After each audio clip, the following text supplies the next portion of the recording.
Afternoon students.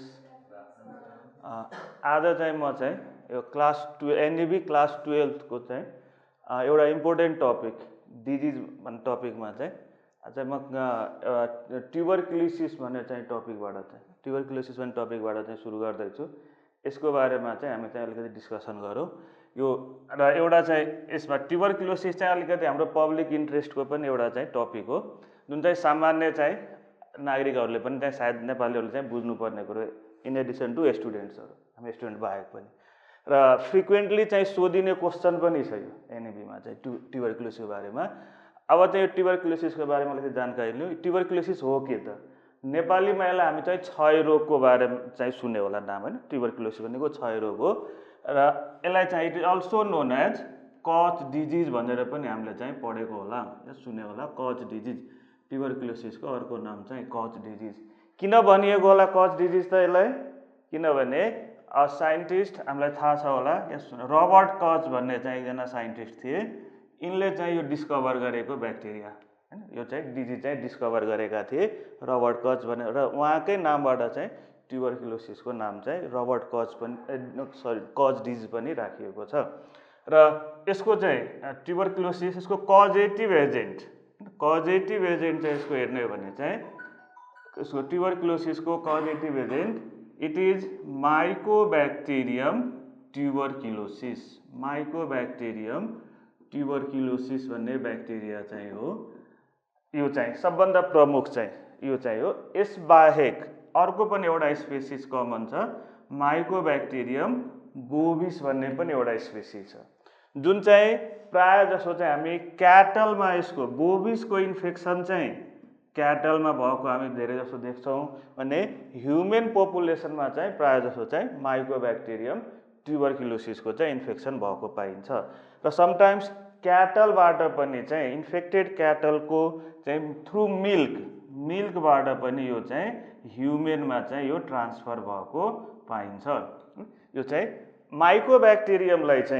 माइकोब्याक्टेरियमलाई एउटा अर्को पनि नामले चाहिँ हामी चिन्दछौँ। Mycobacterium they are also known as acid fast bacilli, AFB. यसलाई चाहिँ हामी सर्टमा चाहिँ एएफबी पनि भनेको हेर्न सक्छौँ, लेखेको चाहिँ पाइन्छ। एसिड फास्ट बेसिलाई पनि भनिएको छ। अब यो किन भनिएको होला त? पहिलो कुरा, यो एउटा ब्याक्टेरिया हो यो, र यो चाहिँ बेसिलाई, रड सेपको ब्याक्टेरिया हो, यो बेसिलाई हो। यसलाई एसिड फास्ट बेसिलाई किन भनिएको छ भने यसको सेल वालमा चाहिँ एउटा व्याक्सी सब्स्टान्स पाइन्छ, जुन सब्स्टान्सको नाम चाहिँ माइकोलिक एसिड छ। र यो माइकोलिक एसिड चाहिँ यसले चाहिँ it can resist dilute acid. यसले चाहिँ माइकोलिक एसिडले चाहिँ के गर्छ? डाइल्युट एसिडलाई रेसिस्ट गर्न सक्छ, पेनिट्रेसन हुन दिँदैन। र द्याट्स वाइ यसलाई चाहिँ के भनिएको छ? एसिड फास्ट बेसिलाई भनिएको छ यो माइकोब्याक्टेरियमलाई। यो चाहिँ बुझिराख्नु होला, माइकोलिक एसिडले गर्दा यो चाहिँ एसिड फास्ट भनिएको छ। समटाइम्स यो माइकोब्याक्टेरियमलाई चाहिँ कच बेसिलाई पनि भनिएको छ। यिनै रबर्ट कचकै नामबाट चाहिँ कच बेसिलाई भनेर पनि माइकोब्याक्टेरियमलाई नै चाहिँ भनिएको छ। अब यो चाहिँ ट्युबरक्युलोसिस चाहिँ अब चाहिँ सर्छ कसरी होला त? Mode of transmission, how it is transmitted. र यो चाहिँ माइकोब्याक्टेरियम ट्युबरक्युलोसिस एउटा रेस्पिरेटरी इन्फेक्सनमा चाहिँ हाम्रो चाहिँ यसले चाहिँ रेस्पिरेटरी सिस्टममा इन्फेक्सन गर्ने भएको हुनाले यो चाहिँ droplet transmission, most of the time चाहिँ ड्रपलेट ट्रान्समिसन चाहिँ भएको हुन्छ।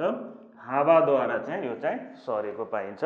मोड अफ ट्रान्समिसन यो चाहिँ एयर ट्रान्समिसन, जसलाई हामी चाहिँ ड्रपलेट ट्रान्समिसन चाहिँ भन्न सक्छौँ। देन चाहिँ अब ट्युबरक्युलोसिसमा चाहिँ यसको चाहिँ इन्क्युबेसन पिरियड, यसको चाहिँ अर्को एउटा इम्पोर्टेन्ट हामीले थाहा पाउनुपर्नेमा चाहिँ इन्क्युबेसन पिरियड चाहिँ कति हुन्छ त? अनि प्राय जसो हेर्ने हो भने चाहिँ धेरै जसो चाहिँ हामी चाहिँ माइकोब्याक्टेरियमको केसेसमा चाहिँ it is about 3 to 6 weeks or more. कोहीमा चाहिँ योभन्दा बढी पनि देखिएको चाहिँ छ। सामान्य रूपमा चाहिँ यो 3 देखि 6 हप्ताको इन्क्युबेसन पिरियड छ। लक्षण देखिने समयलाई हामी के भन्छौँ? इन्क्युबेसन पिरियड, इन्फेक्सन भइसकेपछि। एउटा चाहिँ तपाईँलाई एउटा चाहिँ जानकारी दिउँ, सुनेर चाहिँ अचम्म पनि सायद हुनसक्छ होला सायद कोही कोही, कि नेपालीमा चाहिँ नेपाली पपुलेसनमा डाइरेक्ट इन्डाइरेक्ट रूपमा चाहिँ हामी 1/3 पपुलेसन चाहिँ हामी चाहिँ बडीमा चाहिँ ट्युबरक्युलोसिस छ हाम्रो 1/3 पपुलेसनमा, सिम्टोमेटिक एसिम्टोमेटिक चाहिँ।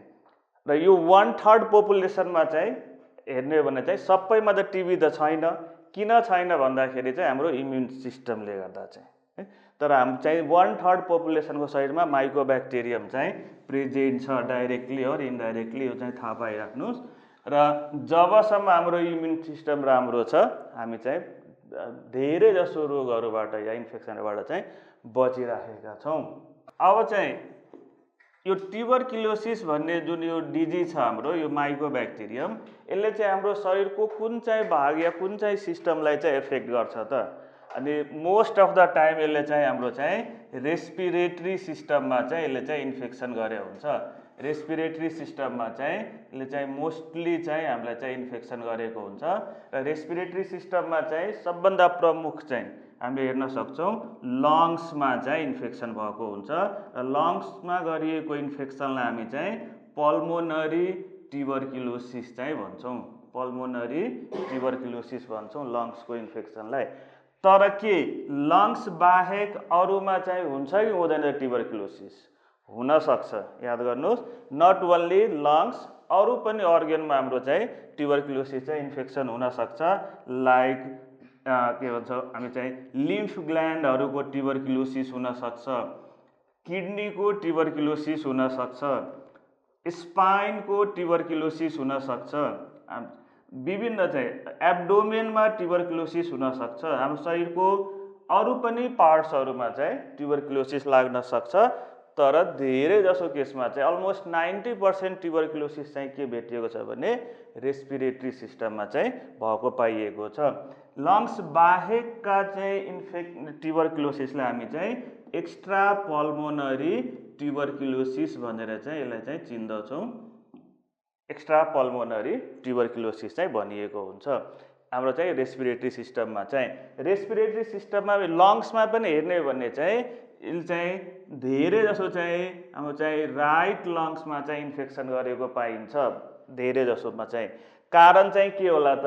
अनि हामीले चाहिँ यदि रेस्पिरेटरी सिस्टमको एनाटोमी पढेको छौँ भने हामीले चाहिँ पढ्यो होला कि राइट ब्रोङ्कस हैन, it is short, wide and more vertical in comparison with left bronchi. यो जुन चाहिँ यो चाहिँ न्यारो हुन्छ र माथिबाट यो चाहिँ ड्रपलेट ट्रान्समिसन भएर ब्याक्टेरिया आउँदाखेरि धेरै चान्स चाहिँ के हुन्छ त?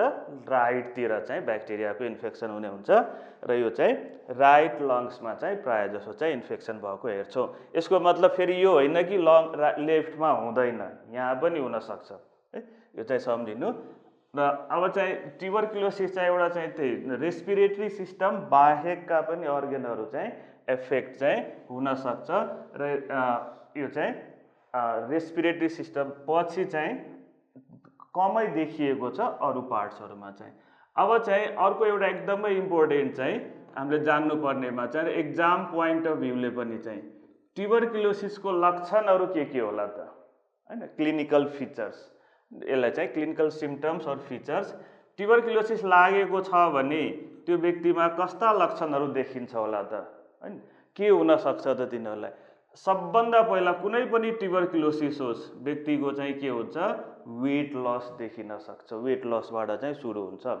त्यसपछि हुनसक्छ एनोरेक्सिया। एनोरेक्सिया भनेको लस अफ एपिटाइटलाई भनिन्छ, भोक नलाग्ने, लस अफ एपेटाइट, एनोरेक्सिया हुनसक्छ। त्यसपछि चाहिँ ती व्यक्तिहरूमा इन्फेक्टेड पर्सनहरूमा चाहिँ नाइट स्वेटिङ, राति चाहिँ पसिना आउन सक्छ, नाइट स्वेटिङ हुनसक्छ। इभिनिङ राइज अफ फिभर, साँझ पख चाहिँ ती बिरामीहरूमा चाहिँ evening rise of body temperature, fever आउन सक्छ हैन, नर्मल बडी टेम्परेचर भन्दा चाहिँ अलिकति एलिभेटेड चाहिँ हेर्न सक्छौँ हामी टिबी भएका व्यक्तिहरूमा। त्यसपछि पनि केही चाहिँ यदि अब चाहिँ लङ्सको इन्फेक्सन छ भने अब चाहिँ त्यस्ता बिरामीहरूमा चाहिँ खोकी लागेको हामी चाहिँ भेट्न सक्छौँ, कफिङ एन्ड देन अझै पनि अब चाहिँ यो चाहिँ इन्फेक्सनहरू बढ्दै गयो या चाहिँ समय बित्दै गयो भने हामी चाहिँ हेर्न सक्छौँ कि अब चाहिँ टिबी लागेको व्यक्तिको चाहिँ खकारमा चाहिँ के देखिन थाल्छ त रगतको चाहिँ मात्रा चाहिँ हामी चाहिँ हेर्न सक्छौँ जुन चाहिँ यसलाई चाहिँ हामी के भन्छौँ हेमोप्टाइसिस भन्छौँ यो अवस्थालाई। हेमोप्टाइसिस मिन्स याद गर्नुहोस् presence of blood in sputum. खकारमा चाहिँ रगत देखा पर्नुलाई चाहिँ के भन्छौँ हामी हेमोप्टाइसिस भन्छौँ। यी लक्षणहरू चाहिँ ट्युबरक्युलोसिस भएका बिरामीहरूमा चाहिँ हेर्न सक्छौँ। तर फेरि अब यो हेमोप्टाइसिस मात्रै चाहिँ एउटा लक्षण होइन, या कोही व्यक्तिको यो लक्षणहरू नदेखिँदै कोही व्यक्तिमा हेमोप्टाइसिस देखिएछ भने त्यो चाहिँ अरू पनि कारणले हुनसक्छ हैन। सुरुवाती लक्षण चाहिँ ट्युबरक्युलोसिसमा वेट लस, एनोरेक्सिया यिनीहरू पहिला देखिन्छ, देन ओन्ली चाहिँ हेमोप्टाइसिस देखिन सक्छ। लङ्स बाहेकका अब कुनै अर्गेनमा छ भने अब यो लक्षणहरू चाहिँ देखिन सक्छ माथिका लक्षण, र अब हेमोप्टाइसिस चाहिँ नदेखिन सक्छ। अब अर्को कुनै अर्गेनमा छ भने त्यो अर्गेन स्पेसिफिक लक्षण चाहिँ हेर्न सक्छौँ। अब चाहिँ ट्युबरक्युलोसिसको लक्षण देखिसकेपछि अब हामी के गर्छौँ त? अनि अब हामी चाहिँ यस्ता लक्षण देख्यो भने हामी चाहिँ अब चिकित्सक कहाँ, डक्टर कहाँ पुग्छौँ र अब डक्टरले चाहिँ के गर्छन् होला त? अनि मेडिकल चेक जाँच गरिन्छ र केही चाहिँ टेस्टहरू गरिन्छ, यसको लागि इन्भेस्टिगेसनहरू गराइन्छ कन्फर्म गर्नलाई। ल्याब इन्भेस्टिगेसनहरू केही चाहिँ हामीले चाहिँ गर्नुपर्ने हुन्छ। अब ल्याब इन्भेस्टिगेसन ट्युबरक्युलोसिसको लागि के चाहिँ होला त हैन? मेडिकल इन्भेस्टिगेसनमा चाहिँ सबभन्दा पहिला अब चाहिँ हेर्ने भने चाहिँ खकारको जाँच गर्न लगाइन्छ। इन्भेस्टिगेसनमा चाहिँ स्पुटम एक्जामिनेसन, स्पुटम चाहिँ जाँच गर्नलाई पठाइन्छ। स्पुटम एक्जामिनेसनमा चाहिँ एउटा चाहिँ टेस्टको नाम छ एएफबी स्टेन। अघि पनि हामी चाहिँ चर्चा गरेको थियौँ एएफबी भनेको एसिड फास्ट बेसिलाई, र यो एसिड फास्ट बेसिलाईको डिटेक्सन हामी चाहिँ अब स्पुटमबाट चाहिँ गर्न सक्छौँ, जसलाई चाहिँ यो जाँचको नाम चाहिँ एएफबी स्टेन और जेडिएन स्टेन पनि भनिन्छ। यसलाई जिल निल्सन स्टेन, जिल निल्सन स्टेन पनि यसलाई चाहिँ भनिएको हुन्छ। अब यो जाँच गर्ने कसरी होला त? अनि हामीलाई चाहिँ डक्टरले, चिकित्सकले चाहिँ गर्ने तरिकाको बारेमा चाहिँ अलिकति जानकारी दिनुपर्ने हुन्छ। त्यो चाहिँ अब एएफबी स्टेन गर्नको लागि चाहिँ हामीले चाहिँ बिरामीको चाहिँ खकार स्पुटम चाहिँ हामीलाई चाहिन्छ। यो स्पुटम हामीले चाहिँ 3 दिन लगातार, यो पुरानो र एउटा नयाँ सिस्टम पनि यसमा चाहिँ आएको छ, 3 दिन लगातार 3 कन्सेक्युटिभ डेज, 3 कन्सेक्युटिभ डेजको चाहिँ अर्ली मर्निङ बिहान उठ्न बित्तिकैको चाहिँ एउटा चाहिँ सफा प्लास्टिकको भाँडोमा, हस्पिटलबाट ल्याएको भाँडो, 3 अर्ली मर्निङको चाहिँ हामी चाहिँ 3 कन्सेक्युटिभ डेजको चाहिँ अर्ली मर्निङ स्पुटम स्याम्पल चाहिँ हामी चाहिँ कलेक्ट गर्छौँ र प्रत्येक दिन यो स्पुटम चाहिँ हामीले चाहिँ के गर्नुपर्ने हुन्छ त? हस्पिटलमा जाँचको लागि पठाउने हो। अनि आज पनि, भोलि पनि, पर्सि पनि 3 दिन यसरी बिहान उठ्न बित्तिकैको पहिलो खकार। किन चाहिँ बिहान उठ्न बित्तिकै भने होला त? किनभने जब रातभरि हामी चाहिँ अब चाहिँ सुतिरहेको अवस्थामा यो ब्याक्टेरियाको चाहिँ के हुन्छ, हाम्रो रेस्पिरेटरी सिस्टममा कन्सन्ट्रेसन बढेको हुन्छ। द्याट्स वाइ बिहानपल्ट कलेक्सन गरियो खकारमा चाहिँ के हुन्छ त? अब चान्सेस बढ्छ यसको डिटेक्सनको लागि। र अब यसलाई चाहिँ ल्याबमा लगेर, प्रयोगशालामा लगेर यसलाई चाहिँ स्टेन गर्दाखेरि चाहिँ अब चाहिँ हामी माइक्रोस्कोपमा हेऱ्यो भने यो यदि चाहिँ ट्युबरक्युलोसिस भएको छ भने त्यो ब्याक्टेरिया, रेड कलरको ब्याक्टेरियाहरू एएफबी स्टेन गरेर हेऱ्यो भने चाहिँ हामीले चाहिँ हेर्न सक्छौँ र यसको रिपोर्ट चाहिँ हामीले चाहिँ पाउँछौँ 3 दिनपछि। अरू पनि जाँचहरू छन् एएफबी स्पुटम एक्जामिनेसन बाहेक, एएफबी स्टेन बाहेक अरू पनि जाँचहरू छन्। जस्तै कि अर्को एउटा जाँच छ, हामी चाहिँ मन्टक्स टेस्ट भन्ने एउटा चाहिँ मेन्टक्स टेस्ट भन्ने चाहिँ एउटा चाहिँ जाँच हो। यसलाई चाहिँ हाइपर सेन्सिटिभिटी टेस्ट पनि यसलाई चाहिँ भनिन्छ, मन्टक्स टेस्टलाई। र यो मन्टक्स टेस्टमा चाहिँ अब चाहिँ के गरिन्छ भने अब चाहिँ यसको यो ब्याक्टेरियाको एन्टिजन एन्टिजन चाहिँ के गरिन्छ भने पीपीडी भनिन्छ, यसलाई प्रोटिन प्युरिफाइड डेरिभेटिभ भनिन्छ। र यो चाहिँ यसमा चाहिँ ब्याक्टेरियाको एन्टिजन्स प्रोटिनहरू चाहिँ हुन्छन् र यो एन्टिजन चाहिँ के गरिन्छ भन्दाखेरि हाम्रो छालामा चाहिँ इन्जेक्ट गरिन्छ, इन्जेक्ट गरिन्छ, हाम्रो छाला मुनि चाहिँ इन्जेक्ट गरिन्छ। अब चाहिँ यदि चाहिँ हामी चाहिँ ट्युबरक्लोसिसबाट इन्फेक्टेड छौँ भने त्यो व्यक्तिमा चाहिँ यदि चाहिँ त्यो व्यक्तिमा चाहिँ ट्युबरक्लोसिस छ भने प्रेजेन्ट छ भने अब यो व्यक्तिमा यो व्यक्तिको इम्युन सिस्टमले एन्टिबडी बनाएको हुन्छ। हामीले चाहिँ त्यहाँ चाहिँ स्किनमा के हालेछौँ त एन्टिजन हालेका छौँ र अब यो 48 देखि 72 घन्टाभित्र 48 देखि 72 घन्टाभित्रमा चाहिँ अब चाहिँ यो एन्टिजन र एन्टिबडीको रियाक्सन भएको हेर्न सक्छौँ जहाँ चाहिँ हामीले चाहिँ इन्जेक्ट गरे हुन्छौँ त्यो साइटमा चाहिँ। र 48 देखि 72 घन्टामा अब यहाँ चाहिँ एउटा चाहिँ डाबर चाहिँ हेर्न सक्छौँ इन्ड्युरेसन चाहिँ भन्छौँ। यो चाहिँ एन्टिजन एन्टिबडीको रियाक्सनले गर्दा चाहिँ हामी चाहिँ त्यो छाला मुनि चाहिँ रियाक्सन भएको हेर्न सक्छौँ। यो चाहिँ मन्टक्स टेस्ट धेरै जसो व्यक्तिमा चाहिँ पोजिटिभ चाहिँ आइरहेको हुन्छ, कहिलेकाहीँ चाहिँ फल्स रियाक्सन पनि आइदिएर पनि हुन्छ, यस्तो किसिमको चाहिँ आउन सक्छ। मन्टक्स टेस्ट यो स्क्रिनिङ टेस्टको लागि चाहिँ एकदमै राम्रो हो। ट्युबरक्लोसिस चाहिँ छ छैन भनेर चाहिँ प्रारम्भिक चरणमा हामीले गर्ने टेस्ट मध्येमा यो चाहिँ धेरै नै राम्रो हो। त्यसपछि अर्को जाँच हामी गर्न सक्छौँ बिरामीमा चाहिँ चेस्ट एक्सरे गरेर हेर्न सक्छौँ। यदि चाहिँ छातीको चाहिँ ट्युबरक्लोसिस छ भने चेस्ट एक्सरे गरेर अब हेऱ्यो भने चाहिँ अब चाहिँ ब्याक्टेरियाले बनाएको केही घाउ बनाइदिएका केही चाहिँ पार्ट्सहरू चाहिँ हेर्न सक्छौँ हामी एक्सरेमा। र यसलाई चाहिँ मेडिकली यो चाहिँ यो इन्फेक्टेड पार्टलाई चाहिँ गन्स फोकस भनिन्छ। यो चाहिँ इन्फेक्टेड एरियालाई गन्स फोकस चाहिँ भनिन्छ। यो चाहिँ हामी गन्स फोकसहरू बिरामीको चाहिँ छातीको एक्सरे लियो भने चाहिँ त्यहाँ चाहिँ हामी हेर्न सक्छौँ। यो अर्को एउटा जाँच। त्यसपछि पनि अर्को एउटा चाहिँ जाँच हामी गर्न सक्छौँ। अहिलेको चाहिँ सबभन्दा चाहिँ लेटेस्ट टेक्नोलोजी चाहिँ हामी चाहिँ यो बायोटेक्नोलोजीमा पनि हामीले चाहिँ एप्लिकेसनमा पनि पढ्यो होला, पिसिआर मेथड। पिसिआर मेथड यो मेथडद्वारा पनि हामी चाहिँ ट्युबरक्लोसिसको चाहिँ जाँच चाहिँ गर्न सक्छौँ। पिसिआरको फुल फर्म थाहा छ? पिसिआर भनेको चाहिँ पोलिमेराइज चेन रियाक्सन, यसलाई चाहिँ पोलिमेराइज चेन रियाक्सन चाहिँ भनिन्छ। यो मेथडमा चाहिँ के हामीले पढेको छौँ या बुझिराखौँ कि it can detect single genome of a cell, कुनै पनि सेलको लिभिङ सेलको चाहिँ इट क्यान डिटेक्ट डिएनए और जिनोम अफ ब्याक्टेरिया या जुनसुकै अर्गानिजमको चाहिँ हामी चाहिँ एउटा मात्रै पनि जिनोम चाहिँ स्याम्पलमा छ भने चाहिँ हामी त्यसलाई डिटेक्ट गर्न सक्छौँ। र यो पिसिआर मेथडलाई चाहिँ एउटा चाहिँ अर्को नामले चाहिँ यसले चाहिँ फेमस छ, चाहिँ यो मेडिकल साइन्समा जिन एक्सपर्टको नामले चाहिँ यो फेमस छ। जिन एक्सपर्ट चाहिँ मेथड, यसलाई चाहिँ जिन एक्सपर्ट पनि नाम दिएको छ पिसिआर मेथडमा। र यो पनि हामी चाहिँ खकारबाट चाहिँ या अरू पनि कुनै अर्गनमा इन्फेक्सन भएको छ भने हामी चाहिँ पिसिआर मेथडबाट पनि चाहिँ कन्फर्म गर्न सक्छौँ। अरू जाँचहरू पनि छ, जस्तै अब स्पुटमको कल्चर पनि गर्न सकिन्छ, बिरामीहरूको चाहिँ स्पुटमको कल्चर पनि गर्न सकिन्छ यो चाहिँ ट्युबरक्लोसिसको लागि चाहिँ।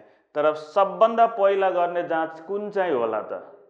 सबभन्दा पहिला हामीले चाहिँ गर्ने भनेको एसिड फास्ट बेसिलाई स्टेन, डब्ल्युएचओले चाहिँ दिएको चाहिँ क्राइटेरियामा चाहिँ सबभन्दा पहिला। अब चाहिँ सबभन्दा रिलायबल मेथड कुन होला त अब सोध्यो भने चाहिँ, हैन? यहाँ चाहिँ थाहा पाइराख्नुहोस्, द मोस्ट रिलायबल मेथड चाहिँ के हो त? PCR method. किनभने it can detect a single bacteria पनि यो चाहिँ स्याम्पलमा छ भने चाहिँ डिटेक्ट गर्न सक्छ। पिसिआर मेथड रिलायबल, तर अब यो महँगो छ र डब्ल्युएचओ क्राइटेरियामा पहिलो चाहिँ स्पुटम चाहिँ एएफबी स्टेनकै लागि चाहिँ हामी चाहिँ प्रायोरिटीमा चाहिँ राखेको छौँ। यो चाहिँ अब चाहिँ इन्भेस्टिगेसन गरिसकेपछि अब ट्रिटमेन्टको लागि चाहिँ हैन, ट्रिटमेन्टमा चाहिँ अब जानु पर्यो। र ट्युबरक्लोसिसको ट्रिटमेन्टमा चाहिँ के औषधिहरू प्रयोग गरिन्छ त? हैन, हाम्रो यो कोर्समा पनि छ, यो जानिराखौँ कि ट्रिटमेन्टको लागि चाहिँ हामीले चाहिँ 5 वटा एन्टिबायोटिकहरू हैन याद गर्नलाई हामीले चाहिँ एउटा चाहिँ न्युमोनिक्स याद गर्न सक्छौँ। प्राइज भन्ने चाहिँ एउटा वर्ड चाहिँ याद राख्नुहोस्। यसमा यो 5 वटा एन्टिबायोटिक छ ट्युबरक्लोसिसको लागि।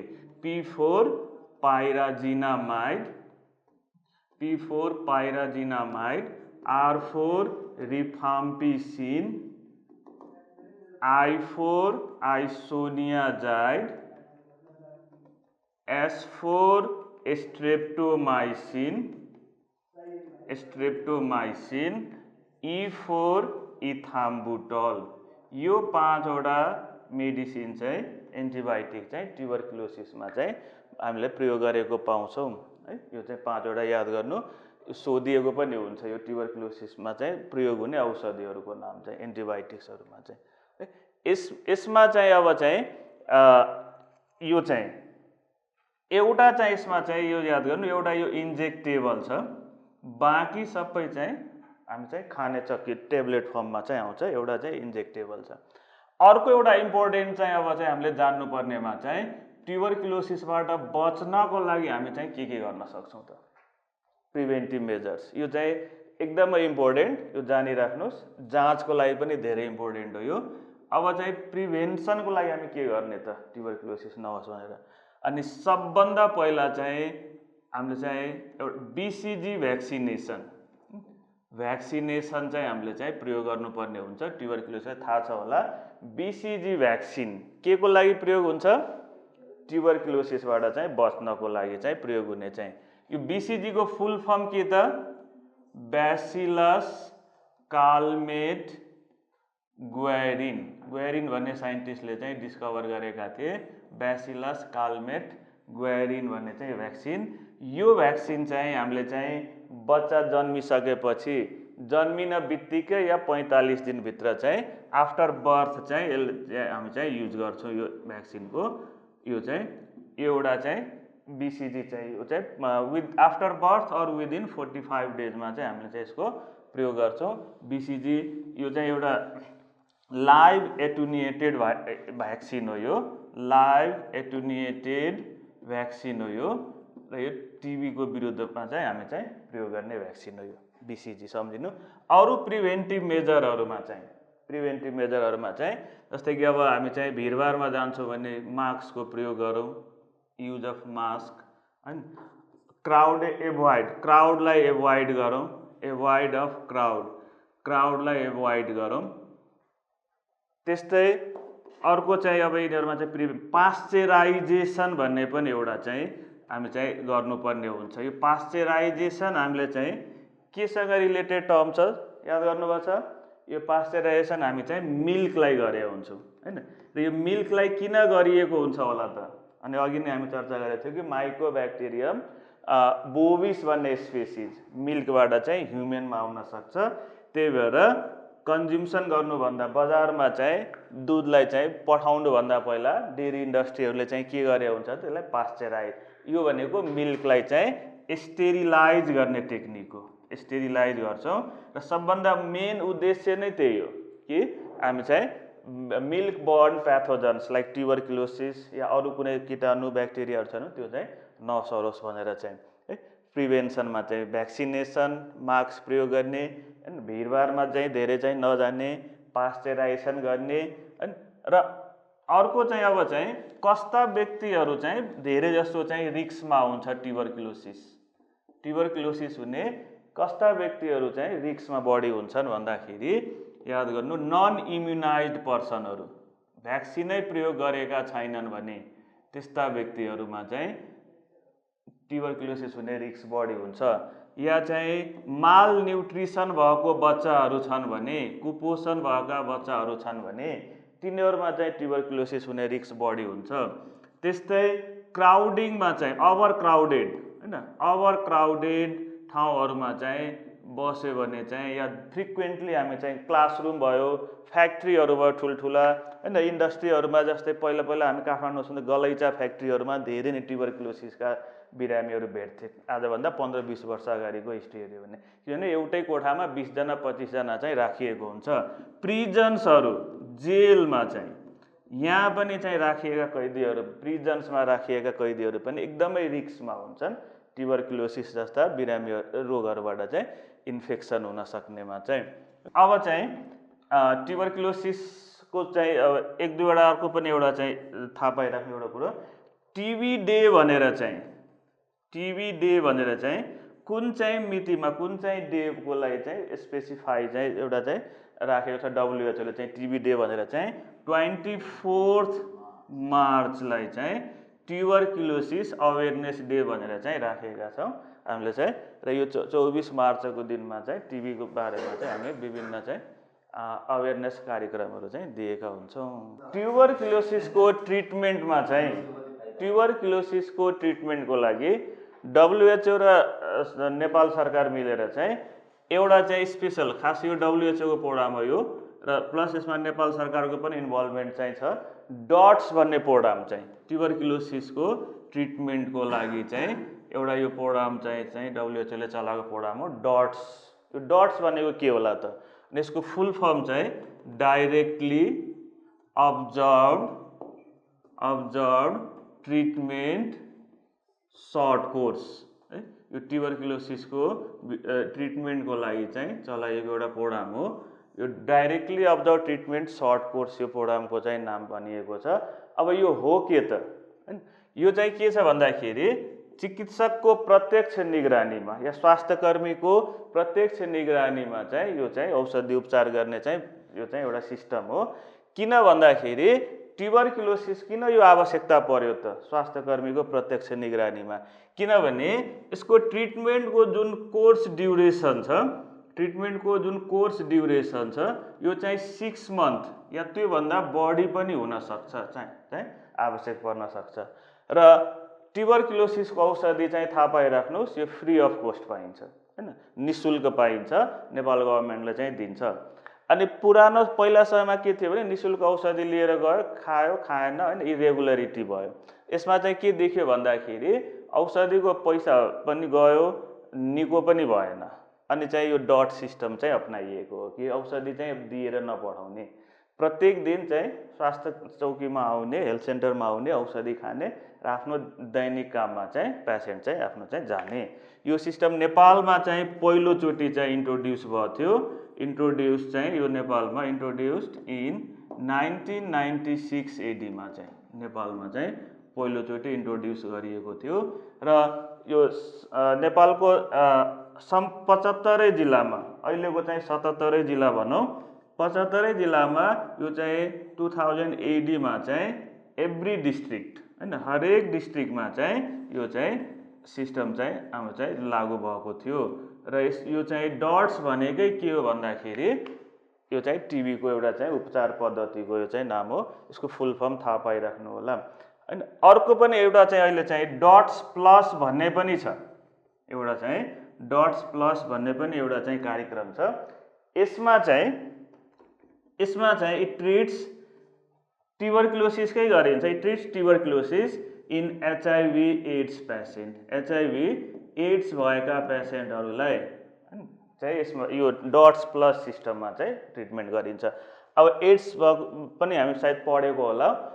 HIV एड्समा चाहिँ सबभन्दा बढी चाहिँ अपर्चुनिस्टिक इन्फेक्सन हुने के को रिस्क हुन्छ त? ट्युबरक्युलोसिसकै हुन्छ। र HIV एड्समा हुने ट्युबरक्युलोसिस मल्टी ड्रग रेसिस्टेन्ट टाइपको ट्युबरक्युलोसिस हुन्छ, जुन चाहिँ सामान्य अघि हामी लेखेको औषधिहरूबाट चाहिँ ट्रिटमेन्ट नहुन नि सक्छ। र अब यो MDR टिबी चाहिँ कम्युनिटीमा सर्यो भने चाहिँ अझ यसको रिस्क बढ्न सक्छ। त्यही भएर त्यस्ता बिरामीहरूलाई, HIV एड्स भएका बिरामीहरूमा यदि ट्युबरक्युलोसिस छ भने यसलाई चाहिँ छुट्टै अर्को चाहिँ एउटा प्रविधिद्वारा आइसोलेसनमा राखेर बिरामीलाई छुट्टै राखेर ट्रिटमेन्ट गरिन्छ।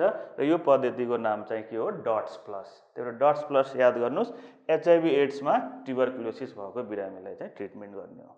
ल आजलाई ट्युबरक्युलोसिसमा चाहिँ यति हो। अब नेक्स्ट क्लासमा चाहिँ अर्को डिजिजको बारेमा हामी चाहिँ चर्चा गर्नेछौँ। Thank you.